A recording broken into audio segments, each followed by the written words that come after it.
Assalamualaikum warahmatullahi wabarakatuh.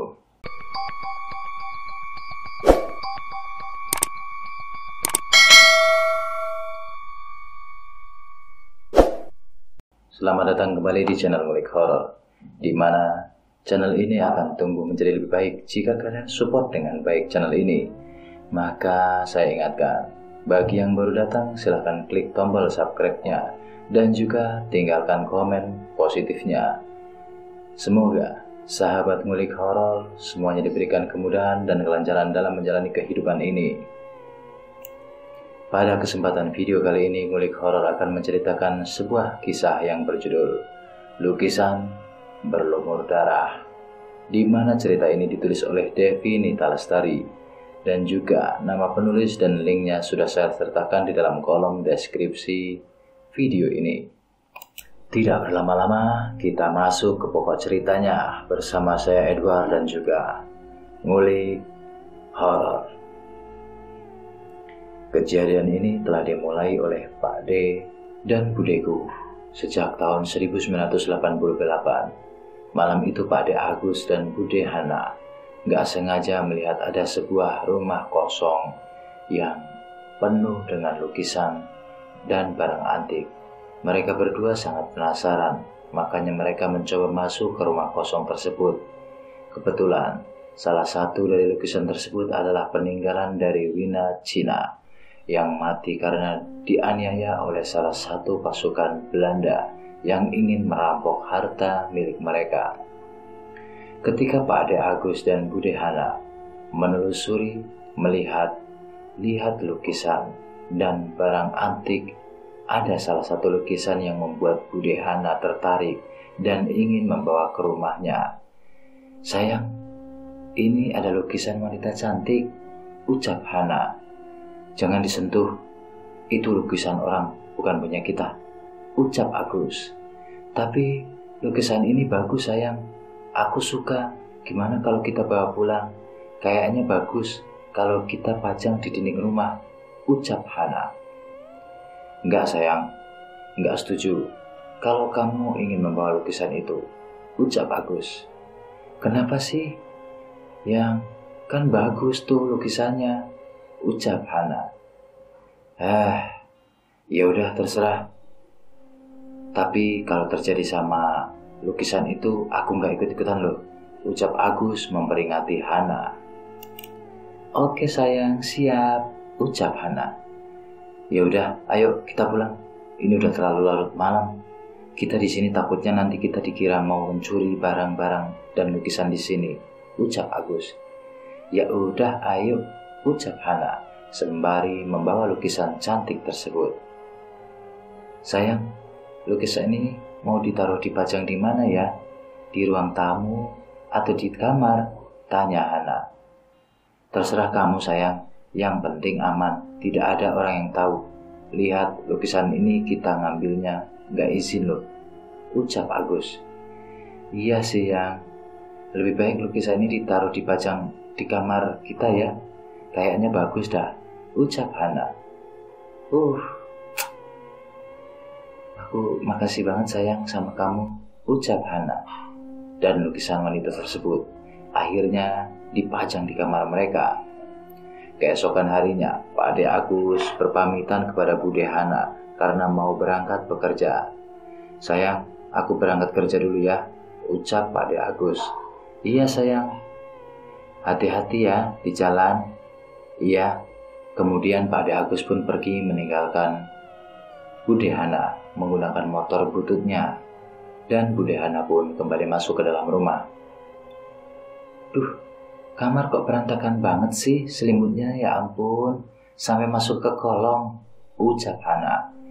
Karena rumah mereka cukup amat besar dan mereka tidak mempunyai pembantu, jadi semua pekerjaan dilakukan oleh Bude Hana seorang diri. Karena Pak De terlalu sibuk dengan pekerjaan kantornya, jadi ia cuma membantunya saat libur saja. Ucap Hana sembari mengusap keringat bercucuran di wajahnya. "Capek banget deh. Kenapa sih saya nggak pernah cari pembantu buat bantuin aku? Kalau kayak gini kan aku gampang capek. Lihat, Kuku-kuku tanganku banyak tikusnya. Uteknya pun pada ngelupas. Ini semua gara-gara aku yang melakukan pekerjaan rumah, ucap Hana, ngeromet dan kelelahan. Dan tiba-tiba ketika Bude Hana sedang membersihkan barang yang penuh debu di meja, anehnya lukisan yang dipajang di dinding kamarnya tiba-tiba jatuh. "Apaan itu?" ucap Bude Hana. "Ah, elah, kirain apa? Ternyata lukisan. Untung tidak rusak." Sembari mengelus-elus lukisan wanita tersebut dan kembali memajang lukisannya. Sore hari, Pak Ade Agus pulang dari kantor dan mengetuk pintu depan rumah. "Sayang, buka pintunya dong," ucap Agus memanggil istrinya. "Iya sayang, sebentar, aku lagi pakai baju," ucap Hana berbohong, padahal ia lagi mengelus-elus lukisan wanita tersebut. "Sayang, woi, buka pintunya Gi, nanti aku digigit nyamuk nih, woi," ucap Pak De Agus. "Iya sayang, sebentar lagi nih selesai nih." "Ah elah, lama banget sih," ucap Agus. Dan ternyata pintu kebetulan gak dikunci sama istrinya. "Ah, yalah, rupanya tidak dikunci pintu. Kenapa kamu tidak bilang sama saya sih?" Agus pun langsung masuk ke dalam rumah karena ternyata pintunya tidak dikunci. Jadi ia sangat mudah memasukinya. Sayang, kok udah masuk? Belum dibukain pintunya." "Oh, jadi gini kerjaan kamu. Udah berani bohong. Katanya tadi pakai baju, kok malah elus-elus lukisan sih? Pantas aja lama gak dibuka-buka pintunya," ucap Agus dengan sangat kesal. Iya maaf.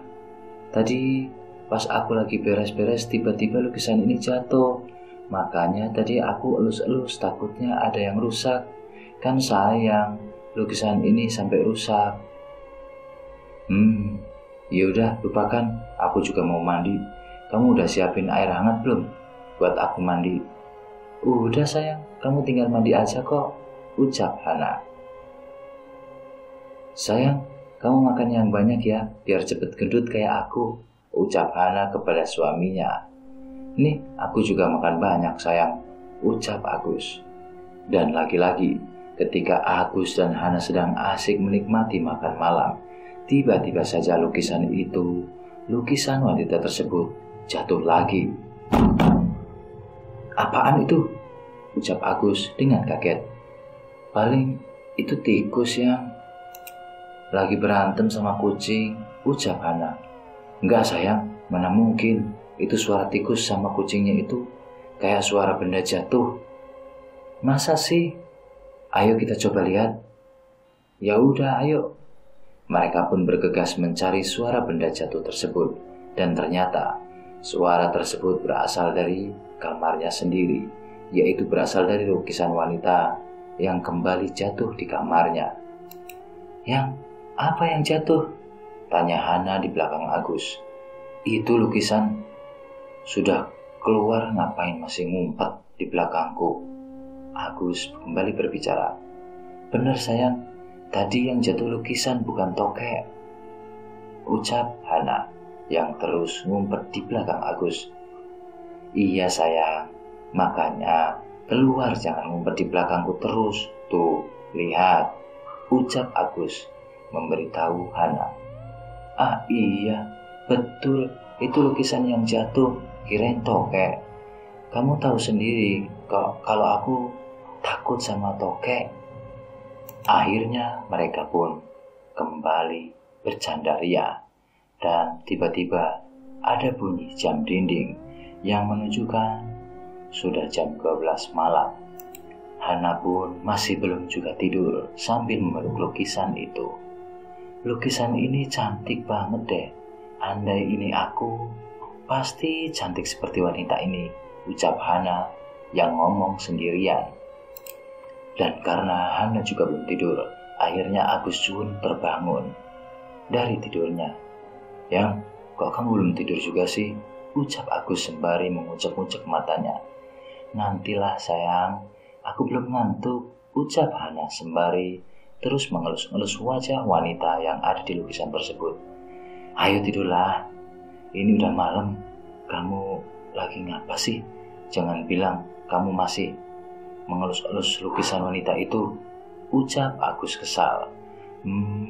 Iya ya sayang, soalnya aku lagi ngebayangkan kalau aku jadi wanita ini pasti aku cantiknya seperti wanita ini. Tapi kan sayang, ini udah terlalu malam loh. Besok aku ada meeting pagi di kantor. Emangnya kamu tidak kasihan apa sama aku? Udah ngantuk berat."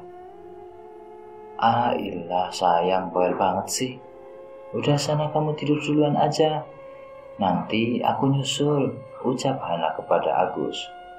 "Pokoknya aku nggak akan tidur jika kamu masih belum juga tidur," ucap Agus. "Ya ilah, kamu jangan kayak gitu dong. Yang, besok kamu kan ada meeting, memangnya kamu nggak takut telat," ucap Hana. "Tapi sayang," dan akhirnya Hana pun mengalah, sehingga Hana langsung mengajak suaminya tidur bersama. Dan singkat cerita, keesokan harinya, Agus pun berpamitan kepada istrinya bahwa ia akan berangkat kerja. Dan ketika Agus sudah berangkat ke kantornya, Hana di rumah sendirian. Tiba-tiba saja terdengar suara memanggil namanya. "Hana, tolong aku." "Siapa kamu?" ucap Hana kaget. "Tolong, aku Hana." Hana pun terus mencari keberadaan suara tersebut, dan ternyata suara tersebut berasal dari lukisan wanita yang ada di kamarnya. "Kok suaranya kayak ada di rumahku ya?" ucap Hana. Terus menerus memanggil-manggilnya lagi. Dan Hana pun menuju ke kamarnya. Hana pun kaget ketika tiba-tiba ia melihat lukisan tersebut menghilang. Dan di atas kasurnya ada seorang wanita pucat berpakaian merah. Rambutnya hitam pekat panjang dan juga terurai, sedang duduk menunduk menghadapi dirinya. "Siapa kamu?" tanya Hana ke sosok tersebut. "Tolong aku Hana." "Sebenarnya kamu siapa? Mengapa kamu di kamarku?" "Kamu tidak perlu tahu namaku. Aku adalah wanita yang ada di dalam lukisan itu." Wanita yang ada di dalam itu tiba-tiba saja tertawa. "Maksud kamu itu arwah dari lukisan wanita itu? Terus kamu mau apa? Ngapain di kamarku?" tanya Hana terus keheranan kepada wanita tersebut. "Aku ingin kamu membantuku dan terus menolongku." "Mana bisa aku membantu kamu?" Kamu kan serem," ucap Hana sambil menolak. "Aku mohon Hana, cuma kamu yang bisa melihatku. Tolong aku Hana, aku ingin membalas dendam laki-laki yang telah menganiayaku dan juga menodaiku hingga aku hamil dan aku mati. Tapi mana mungkin aku menolongmu? Aku tidak tahu, aku tidak bisa berbuat apa-apa," ucap Hana terus menolak. "Aku akan memakai tubuhmu Hana, supaya aku bisa membalaskan dendam ini kepada laki-laki itu." "Enggak, aku enggak mau. Enak saja kamu mempergunakan tubuhku. Sana, lakuin sendiri. Jangan dibawa-bawa aku," ucap Hana. "Kumohon Hana, tolong bantu aku." "Tidak, aku tidak mau." "Baiklah, jika itu maumu, aku akan pergi sekarang. Tapi tunggu besok malam Jumat Kliwon. aku pasti akan datang lagi.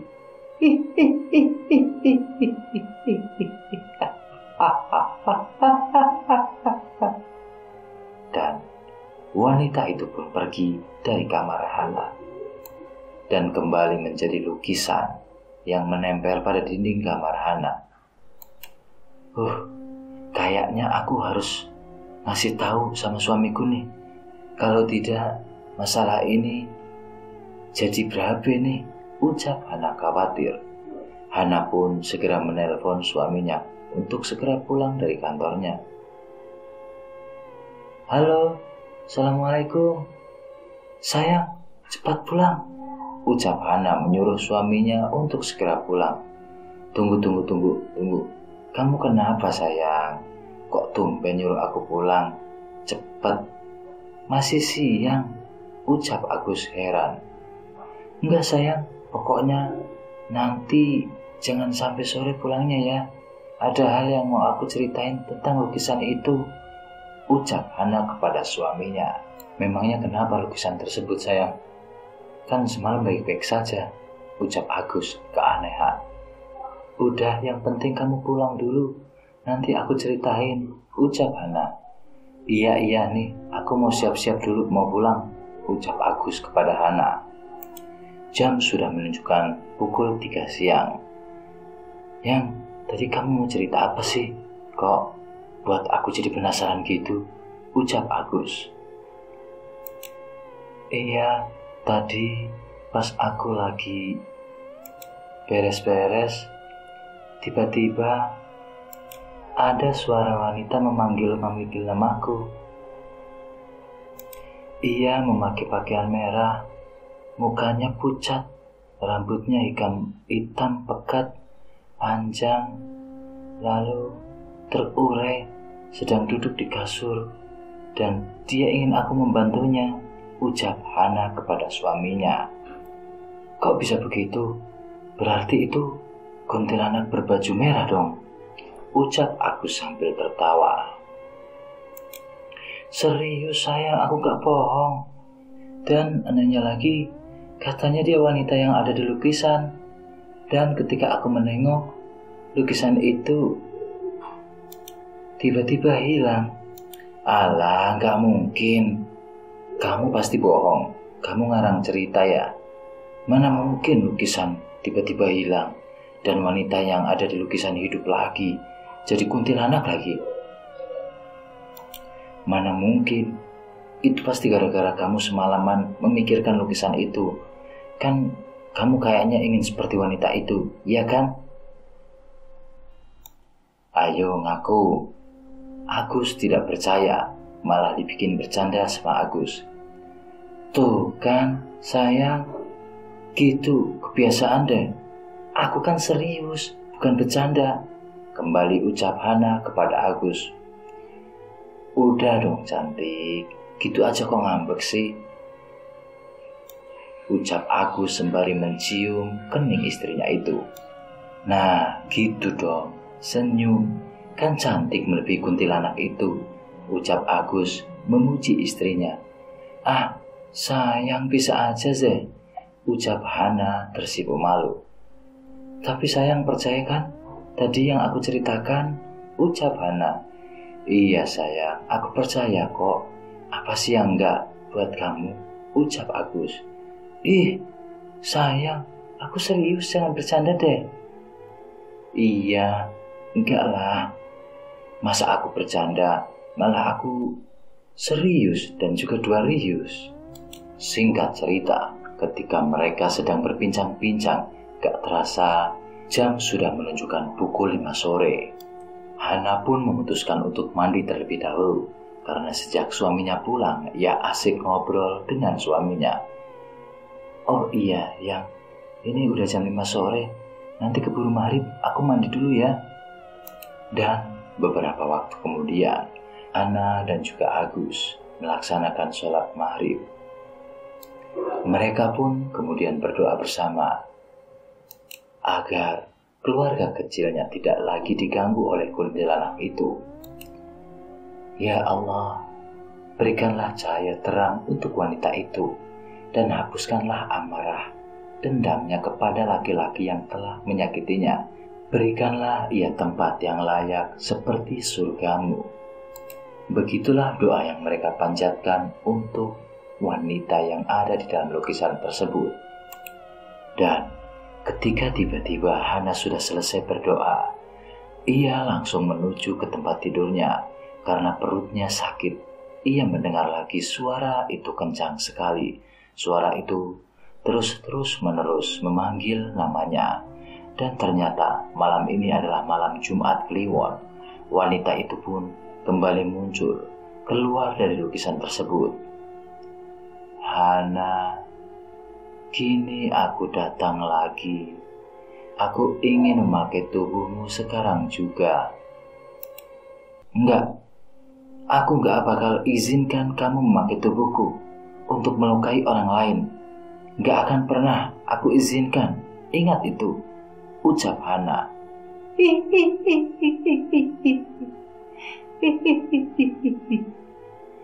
Apa kau ingin terjadi? Apa-apa kepada suami dan anak yang kamu kandung, ha? Jika kamu masih gak izinkan aku memakai tubuhmu untuk membalaskan dendamku, aku akan segera menghabisi orang-orang yang kamu sayangi itu. Ingat itu.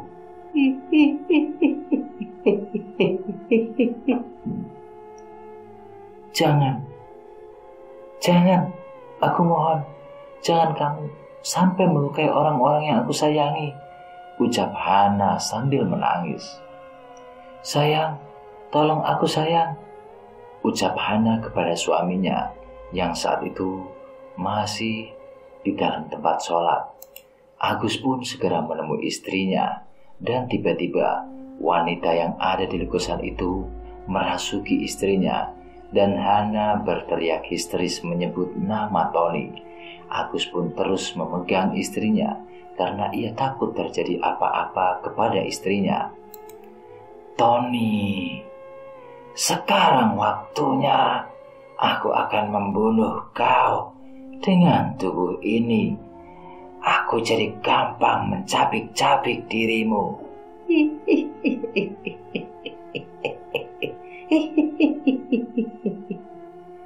Sayang kamu kenapa? Kok bicaramu aneh begitu? Siapa kamu? Tolong jawab, tanya Agus kebingungan.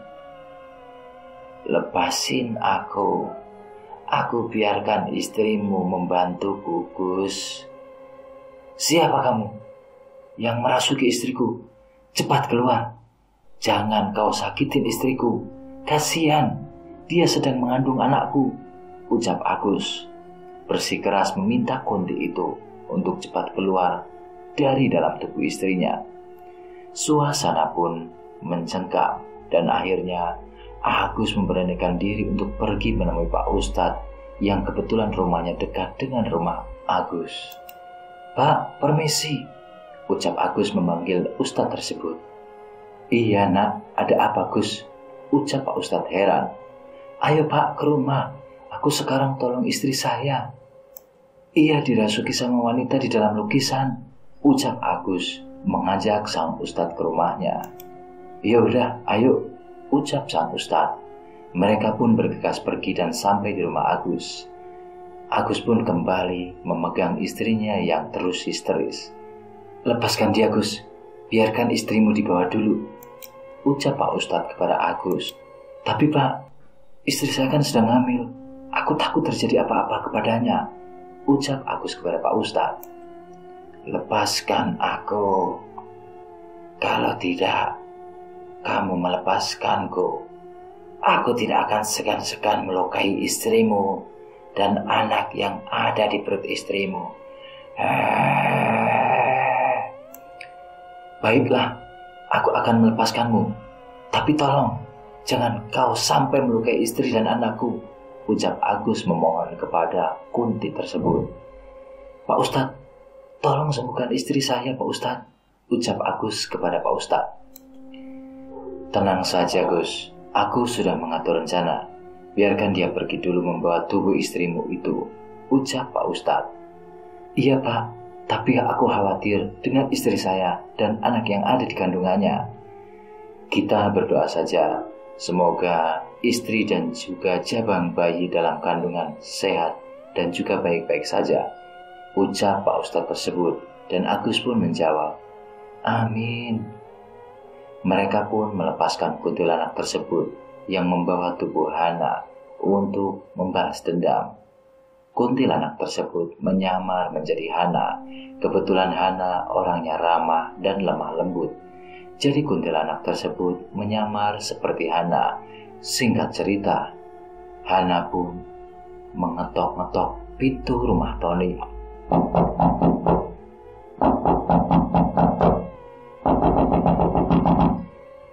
Siapa itu malam-malam ngetuk pintu rumah kita? Tanya Nini, istri Tony. Nggak tahu Bu, coba Bu dibuka Bu. Enggak ah, kamu aja. Siapa tahu teman kamu Pak. Singkat cerita Tony pun membuka pintu dan Kunti yang menyamar menjadi Hana dipersilakan masuk. Kamu Tohan, sendirian? Mana suamimu? Ucap Tony. Siapa Pak yang datang malam-malam? Ini Hana Bu, istrinya Pak Agus. Oh, suruh duduk dulu Pak. Kemudian Tony pun menyuruh Hana untuk duduk di sofanya, dan Nani pun pergi ke dapur untuk membuatkan minuman buat Hana atau Kunti tersebut. Dan ketika Nani sedang menuju ke dapur, tiba-tiba saja Tony berteriak histeris seperti dicekik oleh Hana. Nani pun kembali menemui mereka yang kebetulan mereka sedang berada di ruang tamu. Dan ternyata ketika Nani sampai ruang tamu, tiba-tiba saja Kunti atau Hana yang sudah menghilang dan Tony yang tadinya berteriak seperti orang dicekik oleh Kunti. Kini Tony sudah seperti biasa. Pak, kamu kenapa tadi? Teriak-teriak. Kenapa sih emangnya? Tanya Nani kepada suaminya. Tadi Hana mencekikku Bu. Kok bisa? Memangnya Bapak salah apa sama dia? Terus sekarang dia kemana Pak? Kok nggak ada? Tadi kan sama Bapak. Aku juga nggak tahu Bu. Tiba-tiba dia mencekikku. Nggak tahu Bu, ucap Tony. Aneh. Memang Hana tidak salah sama Bapak. Kenapa Hana tiba-tiba mencekik Bapak? Coba Bapak ingat-ingat. Siapa tahu Bapak pernah berbuat salah sama keluarga Pak Agus. Coba deh ingat Pak. Enggak Bu, enggak ada masalah apa-apa sama keluarga Hana, ucap Tony. Singkat cerita, Tony dan juga istrinya pun kembali beristirahat dan lanjut kepada cerita Agus. Itu istri saya Pak, ucap Agus kepada Pak Ustadz yang kebetulan masih di rumahnya. Ayo kita tolong istrimu, kasihan dia sepertinya sudah lemas, ucap Pak Ustadz. Ayo Pak. Mereka pun langsung membawa Hana ke dalam rumah karena Kunti yang memakai tubuh istrinya sudah pergi dan kini tubuh Hana pun terasa lemas. Sayang, kamu tidak apa-apa kan? Tadi kamu dibawa ke rumah Tony. Ngapain kamu di sana sayang? Tanya Agus kepada Hana. Aku nggak tahu. Singkat cerita, setelah Agus bertanya-tanya kepada istrinya, Agus pun kembali ke ruang tamu untuk menemui Pak Ustadz. Pak Ustadz, makasih ya, udah nyempetin waktu kesini membantu saya dan istri saya, ucap Agus kepada Pak Ustadz. Iya, sama-sama. Nah, ini sudah kewajiban saya sebagai Ustadz membantu orang-orang yang sedang membutuhkan. Oh iya Pak Ustadz, besok kalau kuntilanak itu datang lagi terus aku nyuruh Pak Ustadz kesini lagi, apa Bapak bersedia?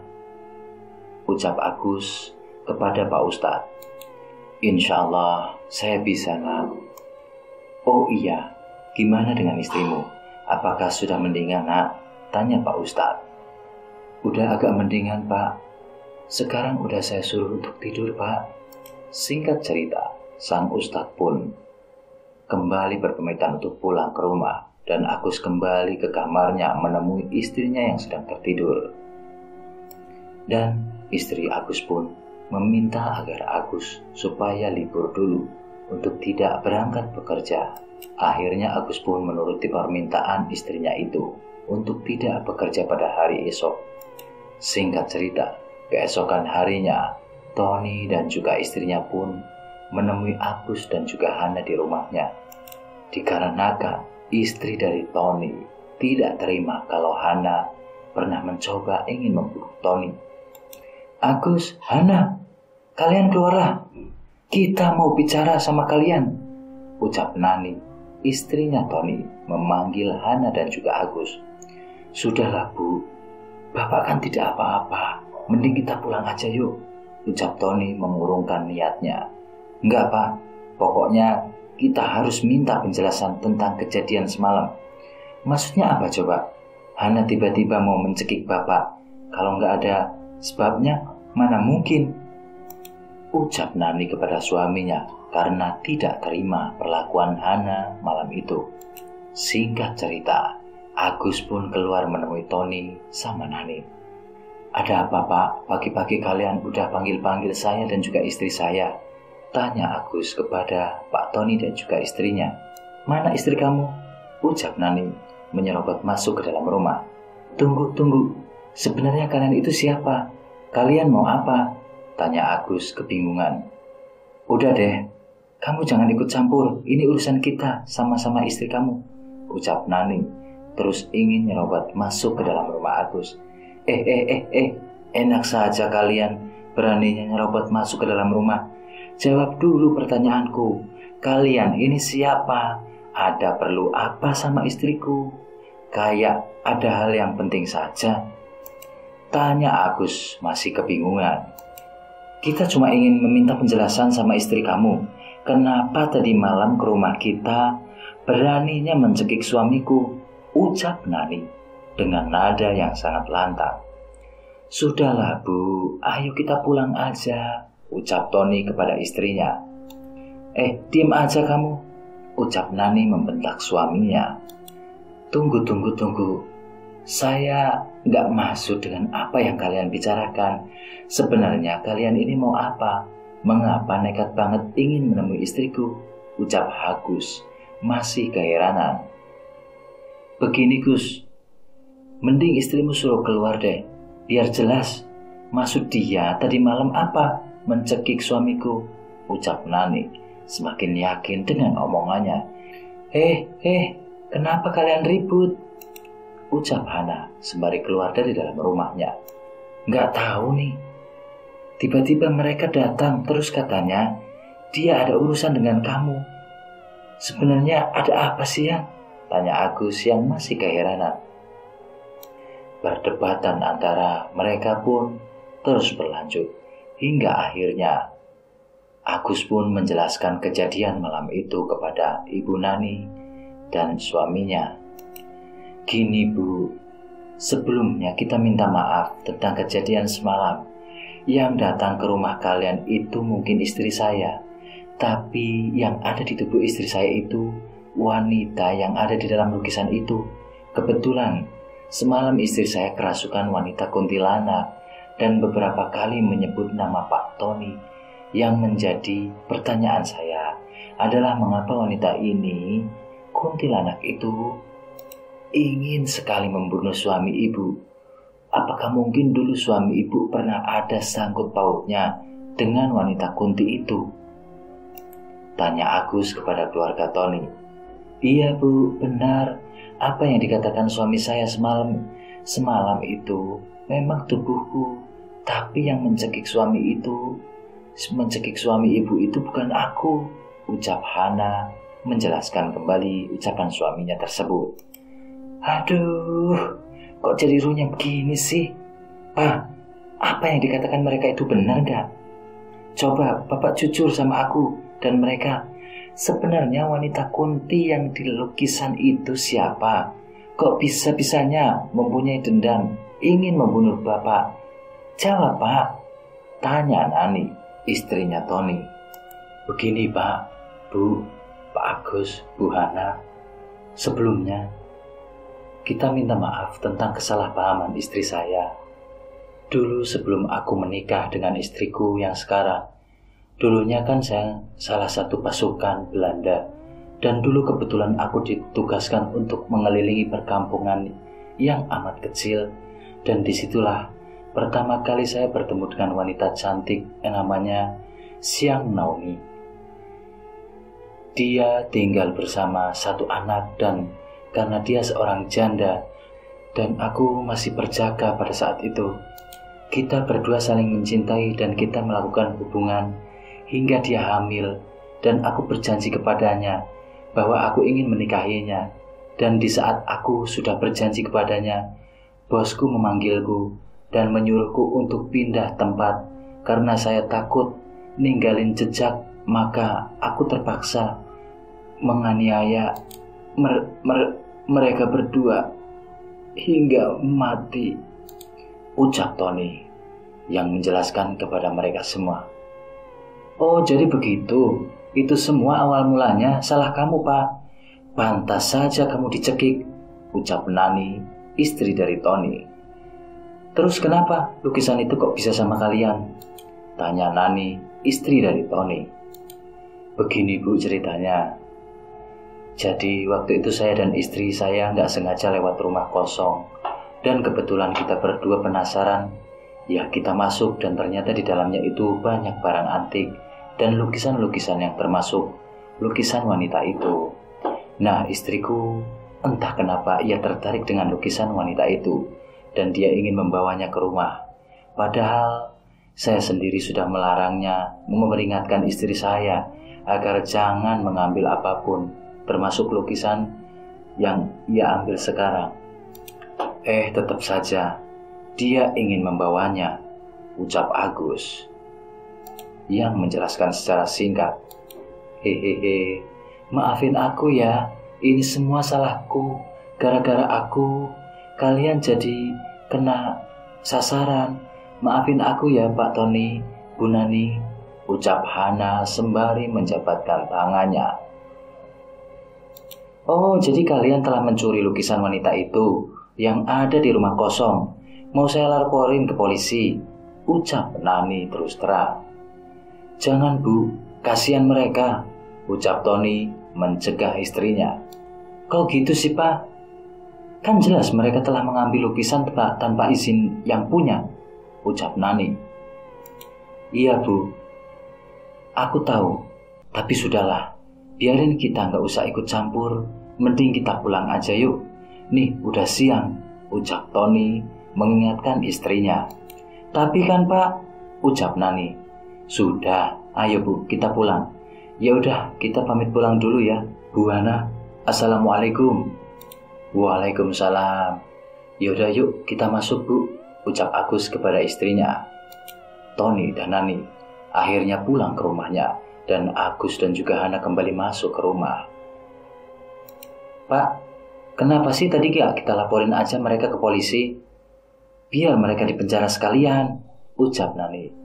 Sudahlah Bu, ngapain sih masih dibahas? Aku udah capek, tua, lagi pula Bapak juga gak kenapa-napa. Nih, lihat, udah sehat kan? Ucap Tony. Iya sih Pak. Aku cuma heran saja lukisan saja dicuri, kayak gak ada yang lain gitu, ucap Nani. Ah elah, Ibu, namanya juga orang suka, ya ikutin sajalah apa yang di hati. Kalau di hati suka lukisan ya lukisan, kalau barang ya barang, ucap Tony. Iya sih Pak. Sepanjang jalan mereka terus berbincang dan tibalah mereka di rumah. Akhirnya sampai di rumah juga Bu.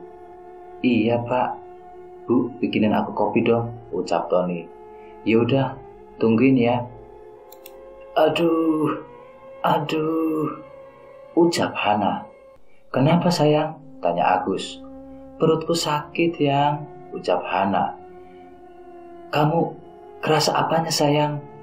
Aku nggak tahu. Tiba-tiba perutku melilit sakit banget.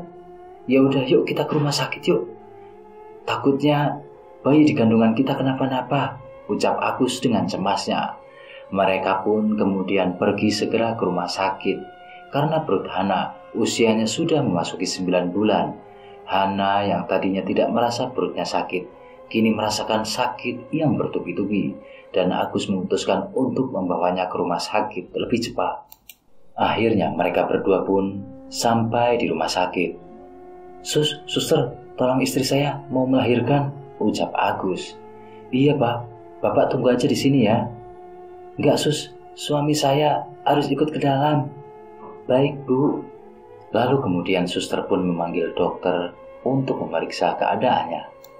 Agus dan Hana, Suster Ica sudah di dalam ruangan dan dokter pun datang. Ibu sudah siap, ucap dokter Mita. Tarik nafas ya Bu, pelan-pelan, kemudian hembaskan. Singkat cerita, bayi itu pun lahir. Tangisan bayi itu pun membuat hati Hana dan Agus sangat bahagia. Jenis kelamin bayi yaitu laki-laki. Gimana dok? Sus, anak saya, ucap Agus. Alhamdulillah Pak, bayi laki-laki dan selamat juga sehat, ucap dokter Mita. Alhamdulillah, bayi kita selamat, ucap Agus kepada Hana. Karena bayi mereka sudah lahir dan sudah diazankan oleh Agus dan kondisi Hana sudah membaik, mereka pun akhirnya memutuskan untuk pulang ke rumah. Yang, ayo kita pulang yuk, aku kan udah sembuh kayak biasanya, ucap Hana kepada Agus. Ya udah, yuk sini biar aku yang menggendong bayinya, ucap Agus kepada istrinya itu. Akhirnya mereka pun sampai di rumahnya. Dan waktu pun sudah menunjukkan malam hari. Hana yang sedang ada di kamarnya, tiba-tiba lukisan wanita itu jatuh. Apa itu Yang? Ucap Hana kaget. Nggak tahu, coba aku lihat. Ternyata lukisan wanita itu lagi Yang, ucap Agus. Kok bisa jatuh sih? Aneh deh. Jangan-jangan kuntilanak itu datang lagi Yang, ucap Agus. Enggak mungkin. Kan kemarin bukannya sudah menghilang, ucap Hana. Bayi mereka pun tiba-tiba menangis seketika. Ia melihat sosok wanita berbaju merah. Ternyata itu kuntilanak tersebut yang hadir di kamar mereka. Sayang, kok anak kita tiba-tiba menangis ya? Tanya Hana yang sedang kebingungan. Udah digendong saja, takutnya anak kita nangis karena melihat kuntilanak itu, ucap Agus. Hus, jangan ngomong kayak gitulah. Yang aku takut nanti anak kita kenapa-napa, ucap Hana dengan khawatirannya. Udah sayang, tenang saja, kan ada aku yang jagain kalian, ucap Agus. Tapi kan sayang, kalau benar kuntilanak itu datang lagi, terus bawa anak kita gimana, ucap Hana. Udah deh sayang, tenangkan kuntilanak itu tidak ada urusan sama kita. Dia urusannya sama Pak Tony, ucap Agus. Iya juga sih, ucap Hana dengan sedikit tenang. Malam semakin larut. Burung hantu pun berbunyi sangat keras. Itu tandanya kuntilanak itu datang ke rumah Tony dan menyamar lagi seperti Hana.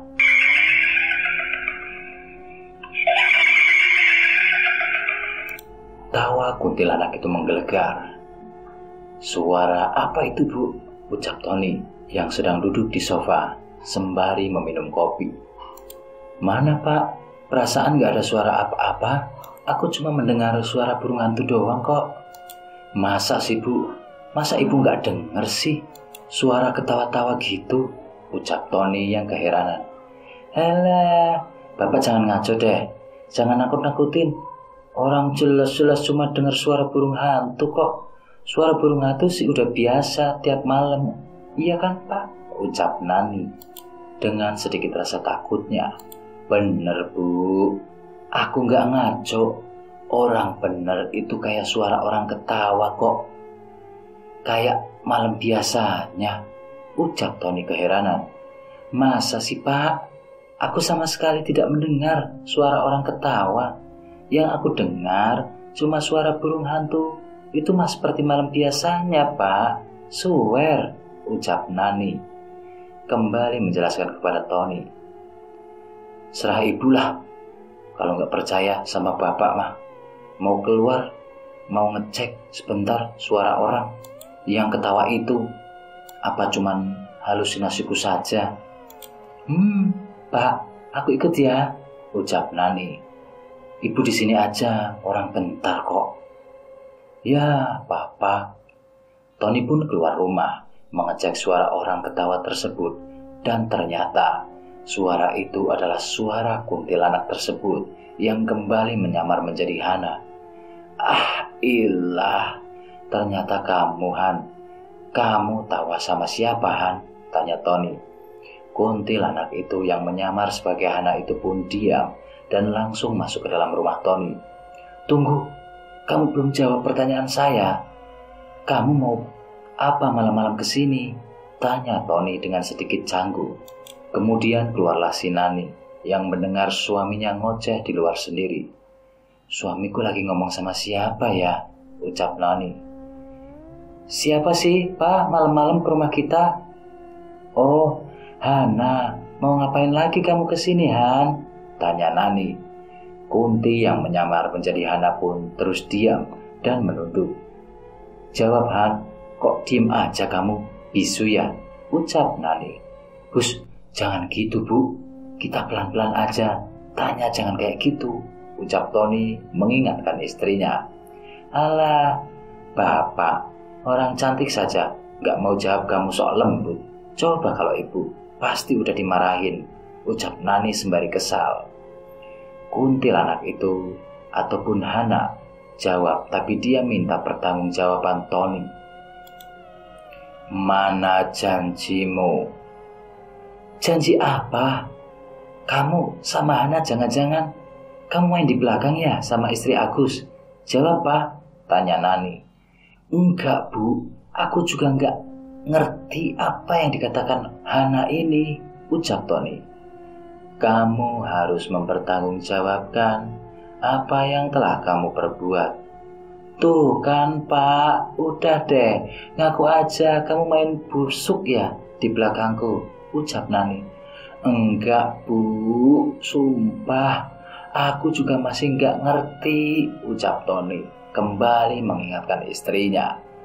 Kamu sudah janji sama aku, Tony. Jika aku hamil, kamu akan menikahi aku. Maksud kamu apa, Han? Jadi kamu hamil itu karena suamiku, bukan karena sama Agus. Jawab, Han, ucap Nani sembari kesal. Enggak, Ibu. Aku sama sekali tidak berjanji sama dia, apalagi sampai menghamili. Dia mana mungkin. Ibu, kamu kan tahu istri aku cuma satu, yaitu kamu, Bu. Kumohon Ibu percaya sama aku, atau aku berbohong, Bu. Aku tidak berbohong, swear. Tapi Ibu udah dengar, Pak. Jelas apa yang diucapkan oleh Hana itu, Pak. Nani pun seketika langsung menangis mendengar ucapan Hana. Kamu, Nani, kamu jangan ikut campur dengan urusanku sama Tony. Suami kamu sudah berjanji sama aku jika ia ingin menikahi aku. Malam ini juga.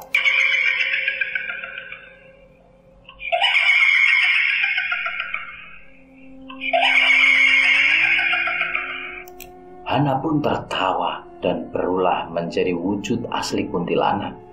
Mereka pun kaget ketika melihat Hana berubah menjadi wujud kuntilanak.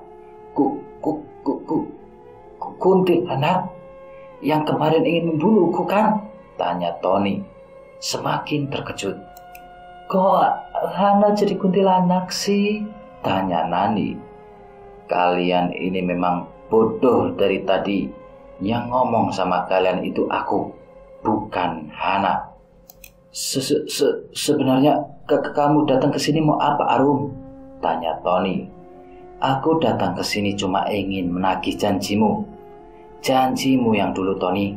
Mana janjimu kepadaku? kau harus menikahiku malam ini, Tony. Nih, lihat cabang bayi yang ada di dalam perutku memanggil nama-nama kamu terus. Alah, apa-apaan sih? Enak saja. Kamu ini sudah mati. Mana mungkin suamiku mau denganmu? Ucap Nani mengejek kuntilanak itu. Diam kamu, Badut. Jangan ikut campur urusanku sama suami kamu. Suami kamu itu punya janji sama aku yang harus ia tepati. Ah, sialan. Dia ngatain aku badut. Laki cantik-cantik gini kok masih aja dibilang aku badut. Ucap Nani ngeromet sendiri. Sudah Bu, kamu diam aja, ucap Tony. Tapi kan Pak, dia itu sudah mati. Apa kamu mau menikahi dia? Tanya Nani kepadanya. Shh, diam Bu. Maafkan aku, Arum. Aku sudah membohongi kamu sekarang. Kamu udah mati. Mana mungkin aku menikahi kamu? Ucap Tony kepada Arum, kuntilanak itu. Tapi kamu sudah membuatku hamil. Dan kamu sendiri yang sudah berjanji ingin menikahiku. Kuntilanak itu pun marah dan kembali mencekik Tony dan akhirnya Tony meninggal dunia.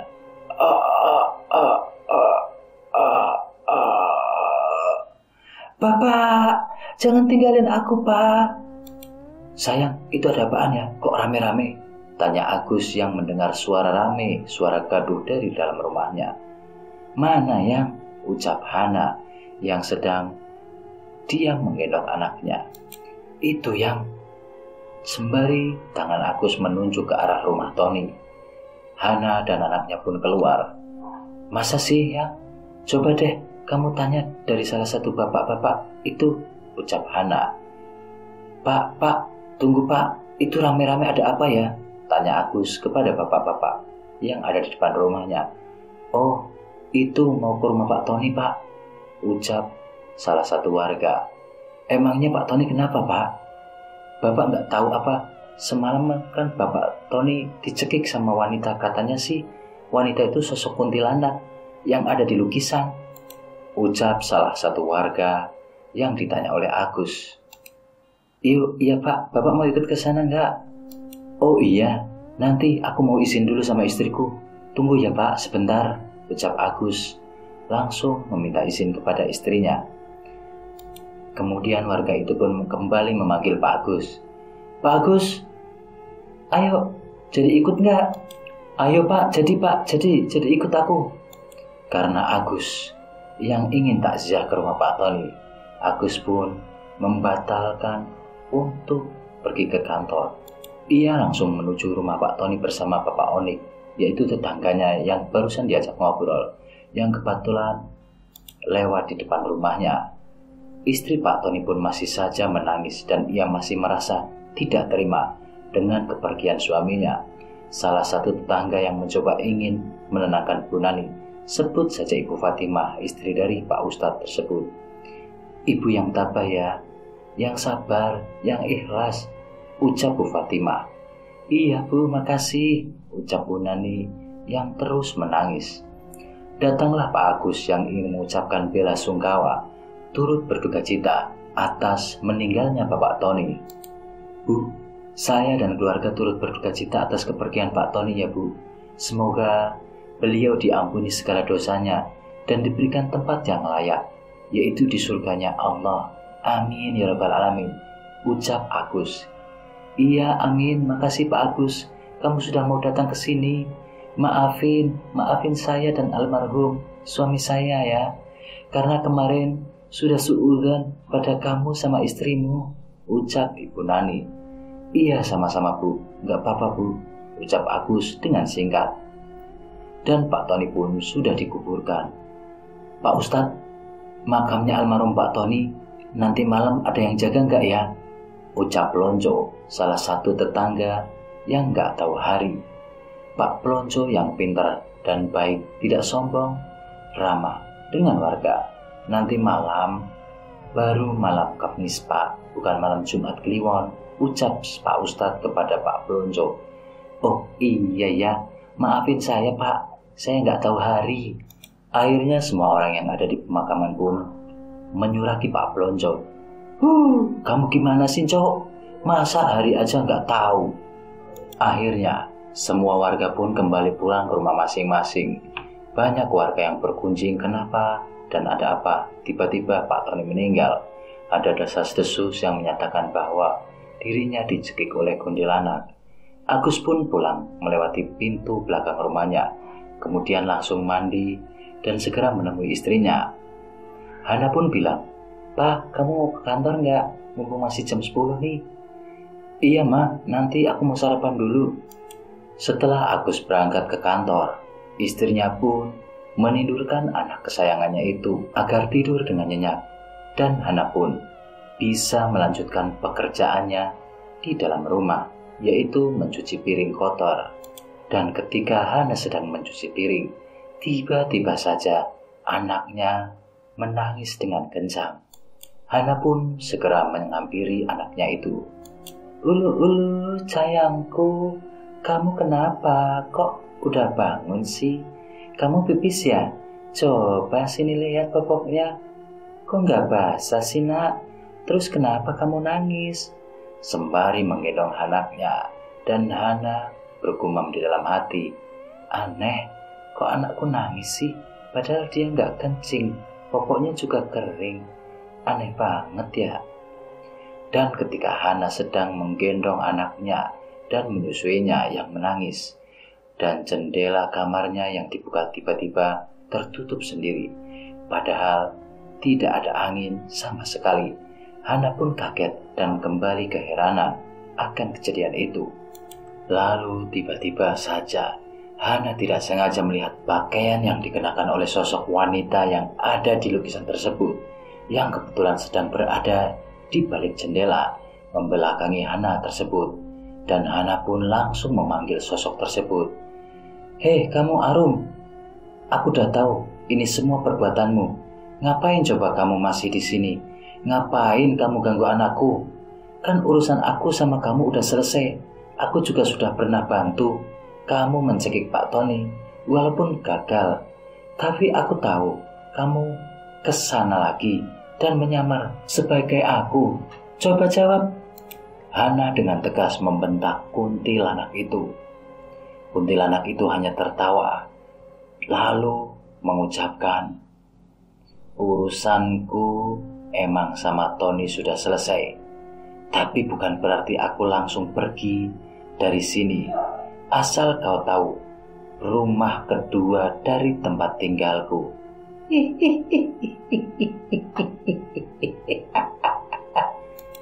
Gak bisa gitu dong, kan aku sudah pernah membantumu.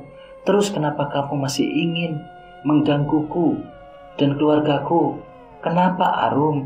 Ucap Hana dengan sangat kesal. Lebih baik kamu diam saja. Atau kamu mau aku menghabisi anak dan suami kamu? Jangan sampai kamu berani menghabisi keluargaku. Aku kurang apa coba sama kamu Arum? Aku sudah pernah membantu kamu kan? Iya, aku tahu kamu sudah membantuku dan urusanku sama Tony sudah selesai. Tapi bukan berarti kamu sudah bebas leluasa tinggal di rumah ini. Kuntilanak itu kemudian tiba-tiba menghilang dan Hana kembali sedih dan khawatir keluarganya akan diganggu oleh sosok tersebut. Ya Allah nak, ini gimana nak? Arum masih ingin mengganggu kita, ucap Hana kepada anaknya.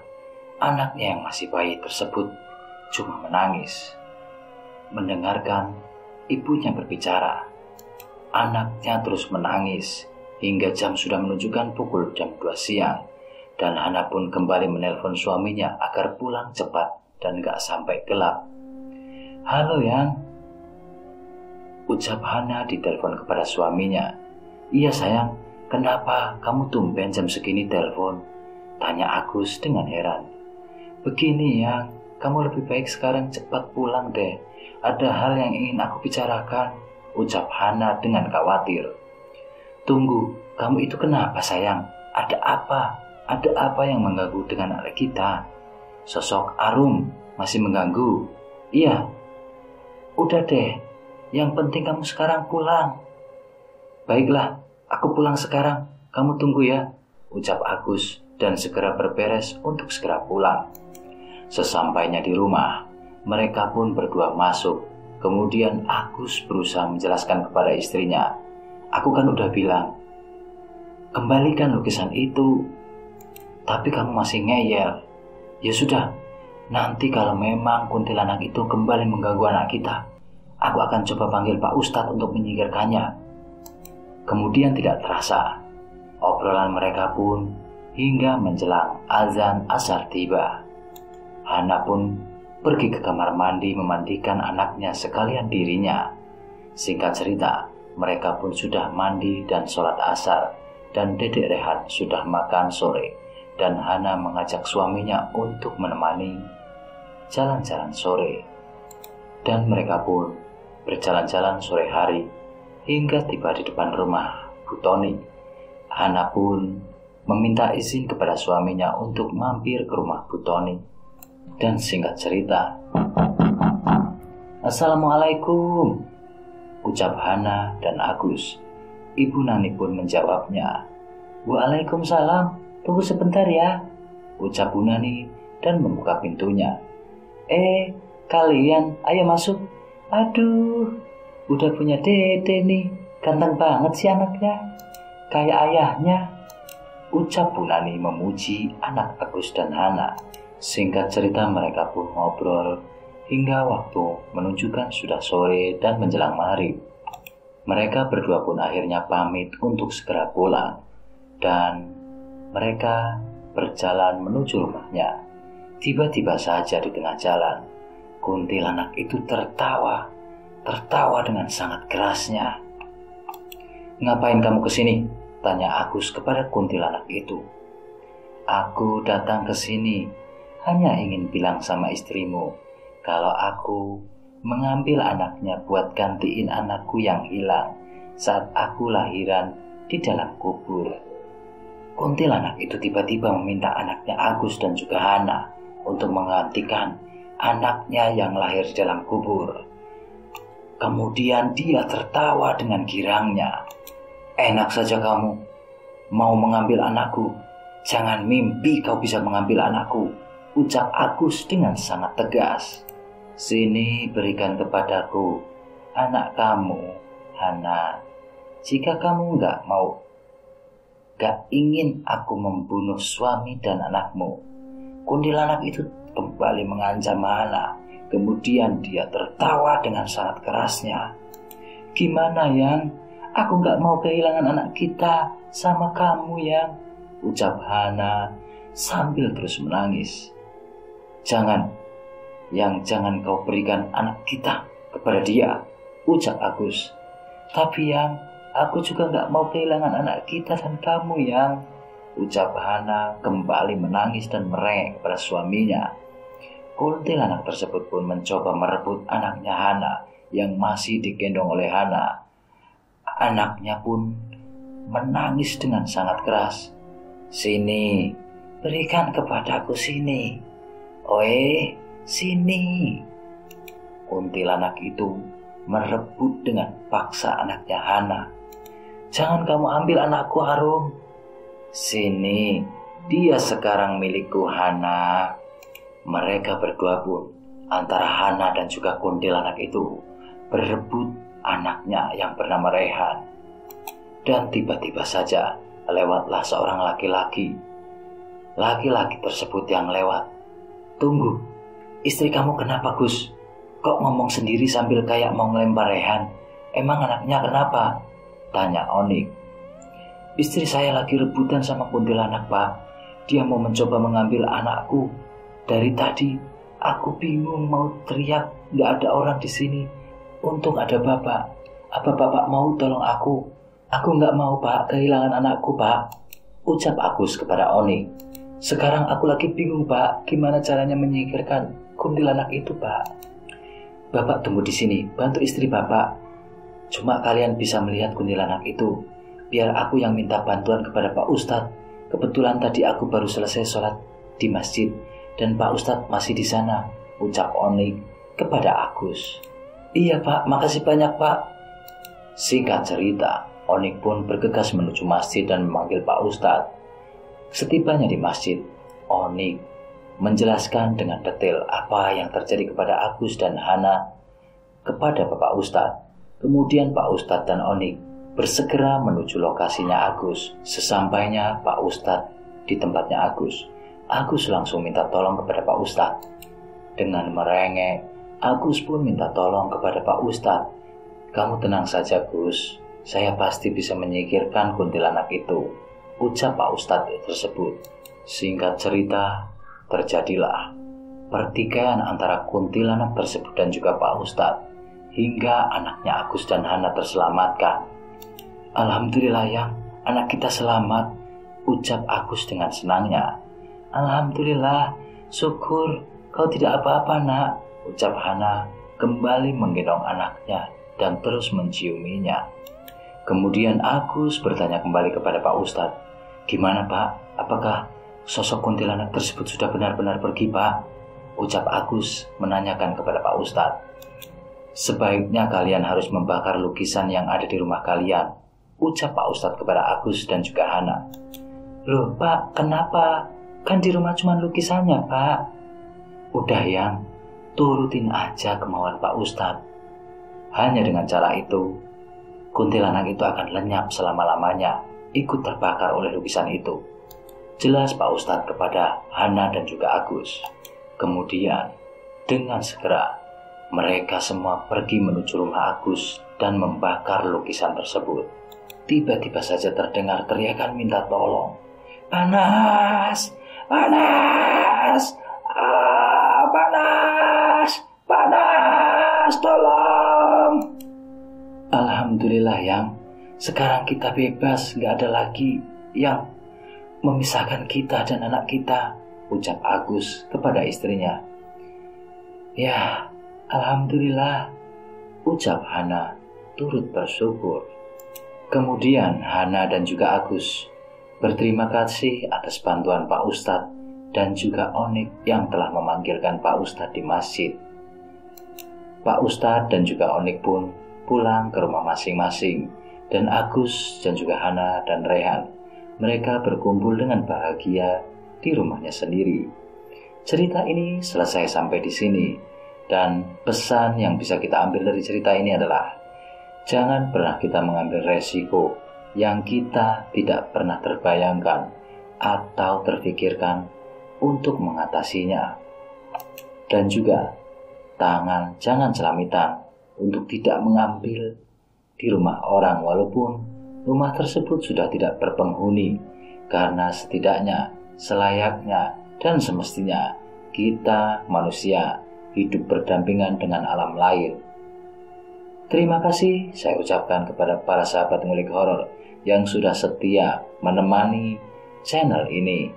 Dan saya ingatkan kembali, bagi yang baru datang, silakan klik tombol subscribe-nya dan berikan komentar positifnya agar channel ini kembali tumbuh menjadi channel yang lebih baik ke depannya. Terima kasih lagi saya ucapkan. Sampai ketemu lagi di cerita berikutnya. Wassalamualaikum warahmatullahi wabarakatuh.